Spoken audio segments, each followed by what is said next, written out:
नमस्कार मित्रों, मैं जितेंद्र सिंह ठाकुर, भारतीय जनता पार्टी का मैं प्रवक्ता हूं मुंबई प्रदेश का। आप जैसा कि आप सभी लोग जानते हैं, मुझे आपका आशीर्वाद, आपका प्यार, आप मेरे वीडियो को लाइक करते हैं, शेयर करते हैं, उसके ऊपर कमेंट भी करते हैं, टीका टिप्पणी भी होती है, लेकिन ठीक है, अच्छी बात है, पक्ष विपक्ष दोनों रहना चाहिए।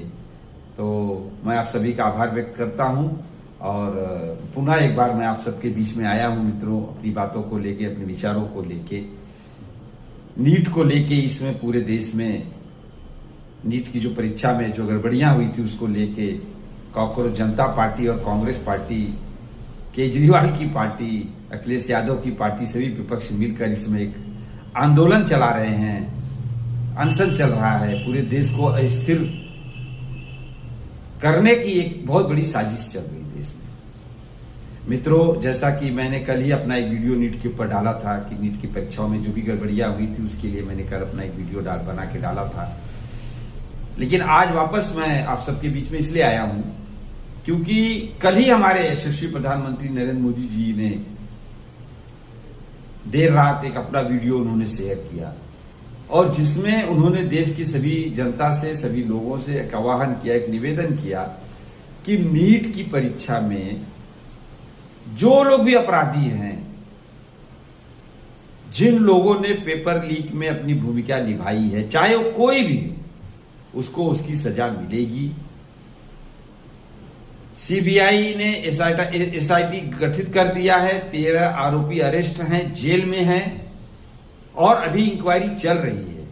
और आपको मैं बता दूं कि जैसे मैंने कल बताया था कि जैसे ही ये शिक्षा मंत्रालय के संज्ञान में ये आया, एजुकेशन डिपार्टमेंट, एजुकेशन के मंत्रालय, मिनिस्ट्री के जैसे ये संज्ञान में चीजें आई पेपर लीक की, वैसे ही तुरंत कार्रवाई हुई है। एक दिन का भी विलंब नहीं हुआ है, एक दिन का भी विलंब नहीं हुआ है। तुरंत सीबीआई को केस दिया गया और सीबीआई ने तुरंत एसआईटी गठित किया और तभी 13 आरोपी तुरंत पकड़े गए। अगर देरी होती तो शायद 13 आरोपी हाथ में नहीं भी आते, यह भी हो सकता था। इसलिए प्रधानमंत्री नरेंद्र मोदी जी ने कल रात को आह्वान किया है जो कि इस समय मानसून सत्र चल रहा है संसद में और मैं विपक्ष के नेता राहुल गांधी जी से स्पेशली निवेदन करना चाहूंगा कि आप अपनी बात जाके संसद में रखें। आंदोलन करने से, भूख हड़ताल करने से सिस्टम बदलने वाला नहीं है। अगर सिस्टम को बदलना है, सिस्टम को सही करना है तो उसका सही जगह संसद भवन है। आप मेंबर ऑफ पार्लियामेंट है, आपको आपकी संसदीय क्षेत्र की जनता ने चुनकर सांसद बना के भेजा है, इसलिए आप सांसद बने हैं कि अपनी बात को, देश की बात को आप संसद भवन में रख सकें। और आप तो विपक्ष के नेता है, आपके जो सहयोगी दल है वो भी यही चाहते होंगे, मुझे जहां तक लग रहा है कि आप संसद में जाइए, संसद में जाके अपनी बात रखिए। प्रधानमंत्री का निवास स्थान घेरने से, गृह मंत्री के निवास स्थान को घेरने से या रोड पे धरना प्रदर्शन करने से, पुलिस प्रशासन को मारने से, महिला पुलिसकर्मियों को मारने से, मीडिया में जो हमारी बहनें हैं, महिलाएं हैं, उनको मारने से क्या कानून व्यवस्था सही हो जाएगी? क्या ये पेपर लीक जो हुआ है ये केवल पहली बार आज हुआ हिंदुस्तान में? राहुल गांधी जी, आपकी सरकार थी 2022-2023 में, गहलोत जी मुख्यमंत्री थे राजस्थान के, वहां लगातार 3 साल तक 20 बार आप चेक कर लीजिएगा, 20 बार पेपर लीकेज हुआ है, पेपर लीक हुआ है।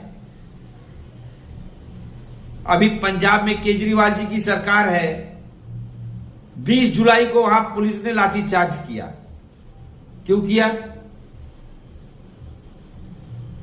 क्यों किया आप बताइए केजरीवाल जी, क्यों किया? अखिलेश यादव जी, स्वर्गीय मुलायम सिंह यादव जी जो आपके पिता थे, वहां उत्तर प्रदेश के वो मुख्यमंत्री थे, उस समय शिक्षा की क्या अवस्था थी उत्तर प्रदेश में? आप उसको पता कीजिए, आपको तो नहीं पता होगा कि आप विदेश में पढ़ते थे।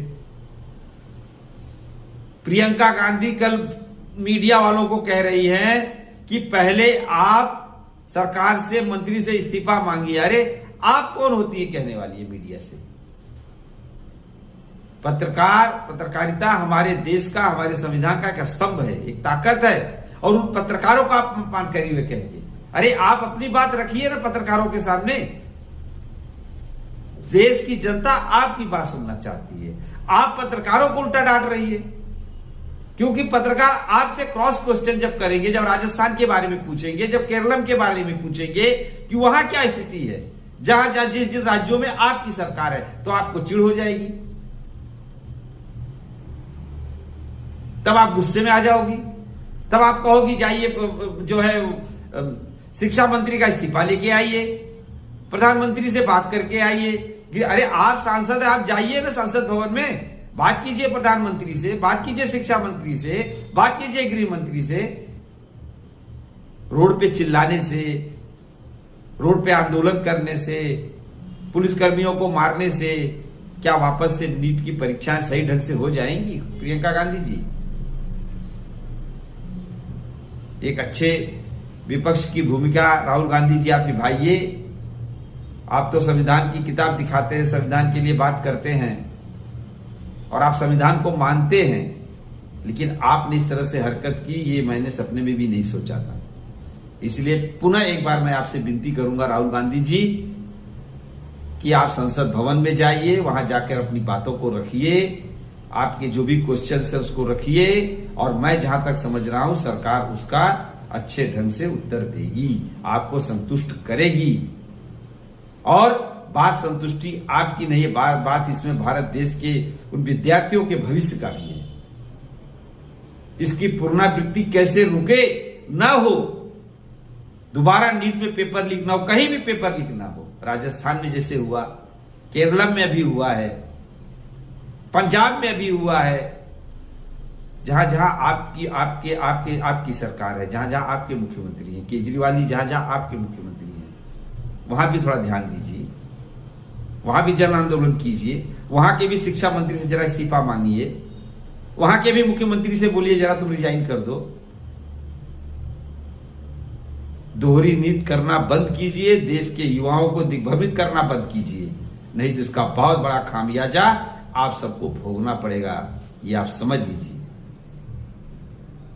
भारत देश का युवा सब देख रहा है, सब देख रहा है और अपना निर्णय देगा, आप देख लेना। इसलिए राहुल गांधी जी, मैं आपसे विनम्र निवेदन करता हूं कि आप संसद भवन में जाइए और अपनी बातों को रखिए। मैं बार बार आपसे कह रहा हूं कि भारत देश की जनता, भारत देश में रहने वाला प्रत्येक व्यक्ति आपको संसद में खड़ा हुआ देखना चाहता है, एक विपक्ष, एक मजबूत विपक्ष की तरह। जाके ललकारिए, सरकार से क्वेश्चन कीजिए, जाके ललकार के पूछिए क्यों ऐसा हुआ और आपने क्या कार्रवाई की। ये आपका अधिकार है राहुल गांधी जी। संविधान ये कहता है, संविधान ये नहीं कहता है कि कहीं 163 धारा लगी, 144 धारा लगी हुई है तो आप प्रधानमंत्री के घर के पास जाके घेराव कर लिया, गृह मंत्री, ये संविधान नहीं कहता है। जहां तक मैं भी संविधान पढ़ा हूं, मेरे पास भी देखिए संविधान की बुक है, देखिए ये बुक मैं लेके रखा हूं, मैं इसको पढ़ते रहता हूं हमेशा। तो ये किताब मैं इसलिए पढ़ता हूं क्योंकि मुझे भी पता चले कि लॉ एंड ऑर्डर क्या है। तो इसलिए मैं आपसे निवेदन कर रहा हूं कि आप भी इस किताब को पढ़िए और संसद भवन में जाइए, संसद भवन में जाइए और जाकर अपने क्वेश्चन उठाइए।